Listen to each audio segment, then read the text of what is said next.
next guests do the voices of Homer, Mr. Burns, and many of the other characters on The Simpsons. Please welcome Harry Shearer and Dan Castellanetto.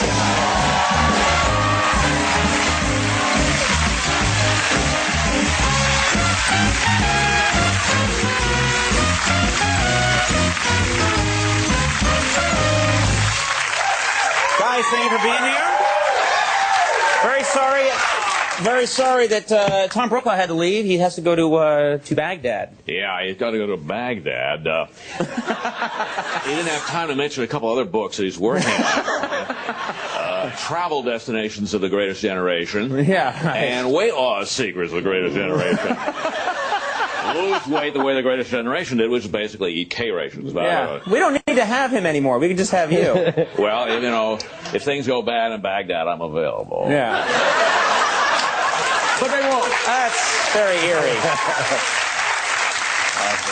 Guys, it's been a while. I need a hit. Let's catch up. Yeah, let's start with you, Dan. Do you mind if we take a little stroll through all the different characters? Yes. Can you give us a little Homer, maybe? Yeah, all right, a little Homer. Yeah.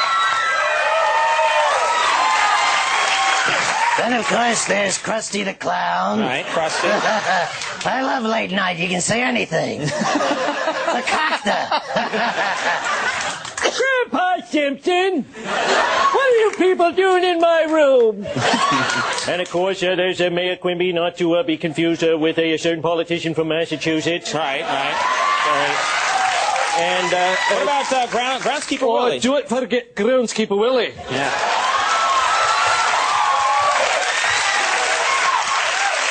Everyone clean up after themselves when I leave. Now, Harry, of course, when I was there, our favorite character to write for probably is Mr. Burns. Mr. Burns, C. Montgomery Burns. Yeah. Whoa, what's for me now? Yeah. Smithers, I've got a rocket in my pocket. Yes, sir. I know, sir. But of course, I also do Principal Skinner. There'll be an assembly after school, and you all must attend. I do Dr. Julius Hibbert. Oh, yeah. Hibbert. And this just in, Conan, I do Kent Brockman. So in case there's a vacancy downstairs in the news department, I've covered my share of fires. Very nice. Now, I'm curious. If you don't mind, I thought maybe we'd try a little scene work here. You guys are so good playing off each other. What about Dr. Hibbert examines Homer?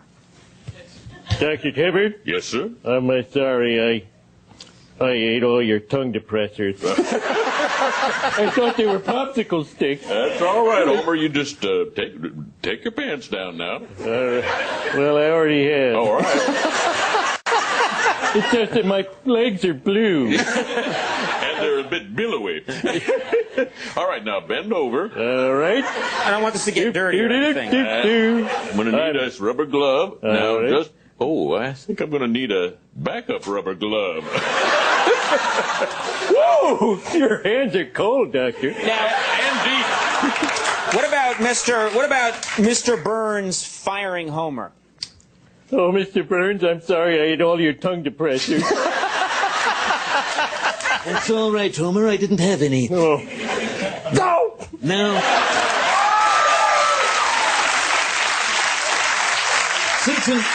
Simpson, what is it exactly you do at the nuclear power plant? Well, I make sure everything's safe. I make sure people safen up and be safe.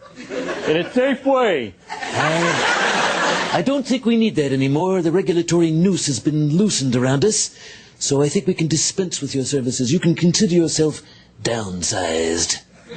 What does that mean? He's so scared. I think it means you're dismissed, Homer. Oh, good. Woo! Can I go back to work now? Did you ever think there was a point on that show? This is actually all stuff Conan wrote that never made the show. Yeah, right. Thank you. I remember one of the most fun things about working on that show was the amazing guest stars that would come on the show. Oh, yeah. Johnny Carson was a guest voice when I was on the show. That's right. Sometimes it was Harry, actually. Sometimes it was. That's Yeah, weird. it was very good, very good. But we actually did have the actual Johnny Carson. You had the actual Johnny Carson, and I hear that the Rolling Stones were on recently. That's right. We had Mick Jagger and Keith Richards and Elvis Costello, Tom Petty. What were the Stones like? Well, it was very interesting. There was a particular rock and roll hierarchy. It was like, first of all, like in terms of lateness, you would have Mick Jagger and Keith Richards come in about 45 minutes late. And then like Elvis Costello 30, Tom Petty maybe 25, Lenny Kravitz 23. Brian Setzer right on time. Right. Michael Bolton came early, but And hung around. he wasn't even on the show. Yeah.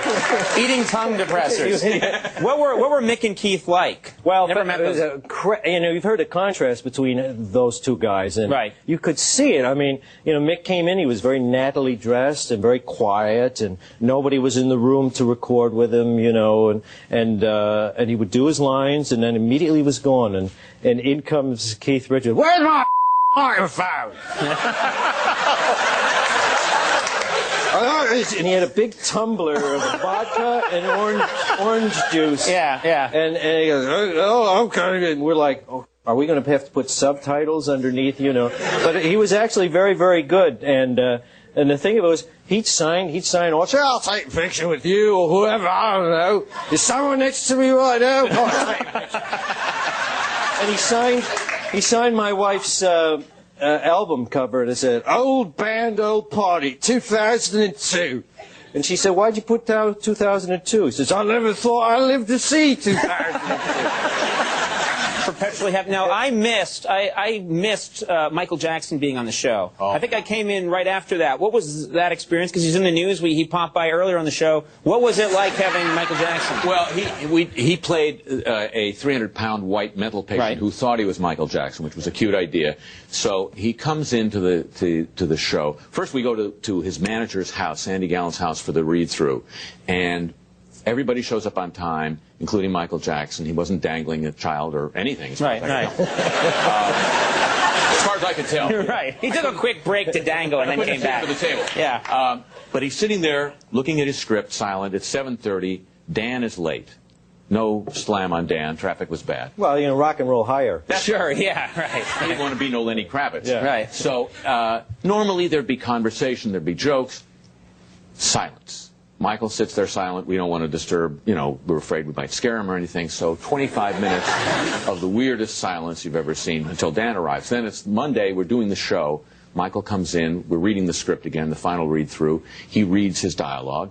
There comes a point where this 300-pound mental patient starts to sing special lyrics to Ben. Right.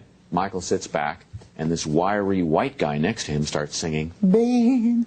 And I turned to somebody next to me. I think it was Yardley Smith, and I said, what's the deal here? She said, I think we paid just enough for the talking Michael Jackson, but not enough for the singing. So he didn't sing? It wasn't him singing? And he specified the guy who was brought in. He specified the Michael Jackson sound-alike that was brought in. That is so weird. He's right what's weird there. is he's now adopted him, but that's... Very nicely done.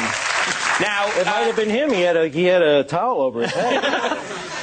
you guys just... You know why he had a towel over the baby's head, by the way? Why is that? Because they've already started the plastic surgery. All right, that's going to be... That just can't... Oh, now you broke it. You've gone you broke over the whole balcony thing. on this one. The kid looked too much like a baby. Oh, I miss you all. We miss you. Give all this up. Yeah, that's right. Teddy Bear's Picnic opens in Boston on Friday. Friday, my film, This yeah. is a movie that you've been here talking about, and that's opening on Friday. Yep. The CD I Am Not Homer is in stores right now. Stores, yes. Good luck with that, Dan. Of course, Thank The you. Simpsons, as if I had to mention it, airs Sunday nights at 8 on Fox. And just keep going, guys. Thank you guys you. are doing an amazing job. Harry Shearer and Dan Castellaneta. You can't shake each other's hands. Steve Earle and the Dukes are coming up. We'll take a break. We'll be right back. That was great.